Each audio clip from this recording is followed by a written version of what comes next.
UPPL दोलोआ मोनसे संग्रामनिफ्राय जोनोम जानाय मोनसे दोलो। बावहाय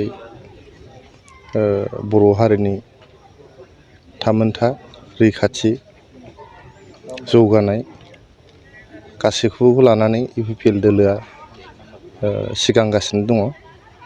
दिनैहाय बे बिर सिलागां बसुमतारी जोंनि बड' लिबारेसन टाइगार्सनि गिबिसिन चेयारमेन, गायसनगिरि चेयारमेन बिथांनि रुंसारि सान दिनैहाय।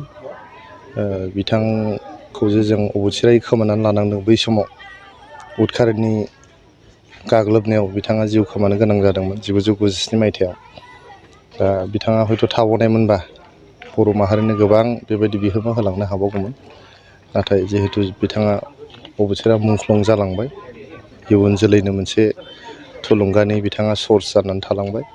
हारिनि थाखाय जिउ बावनानै बिथाङा बर' माहारिखौ रैखाथि होनाय, जौगाहोनाय बा बर' माहारिनि जोंनि राजखान्थियारि, समाजखान्थियारि, रांखान्थियारि, हारिमुवारि जे मोन्थाइफोर दं, बे मोन्थाइफोरखौ जों बिख'नानै लानायाव बिथाङा जे जिउखौ बावलांदों, बेसेन गोसा जिउखौ, बिथांनि मुंख्लं जालांनाया जोंखौ बयखौबो थुलुंगा होयो।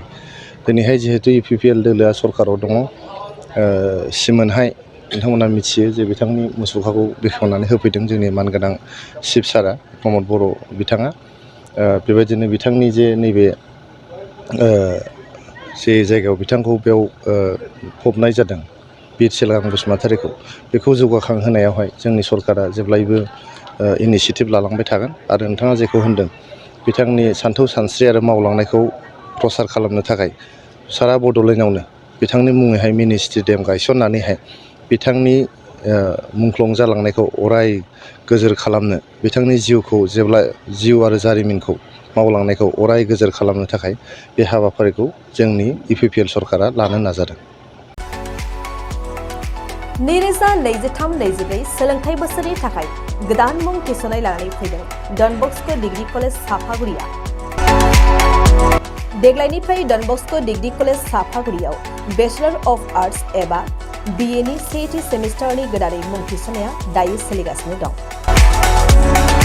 चिरां जिल्लानि साफागुरियाव थानाय डन बस्क' डिग्री कलेजआ देग्लायनिफ्राय BA थाखोनि सेथि सेमिस्टारनि थाखाय गोदानै एडमिसन लानायजों लोगोसे बड', इक'नमिक्स, इंलिश, एडुकेशन, हिस्टरी आरो पलिटिकल साइन्स आयदानि थाखाय BA अनार्सनिबो खाबु दं।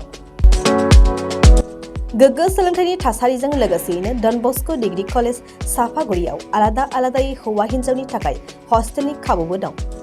जुदि फरायसाफोरा डन बस्क' डिग्री कलेज साफागुरियाव BA सेथि सेमिस्टारनि थाखाय गोदानै एडमिसन लानायनि सायाव आबुं बाथ्राखौ मिन्थिनोब्ला नैबे मबाइल नम्बर 9365519559 आव थोंजों सुला लानो हागोन।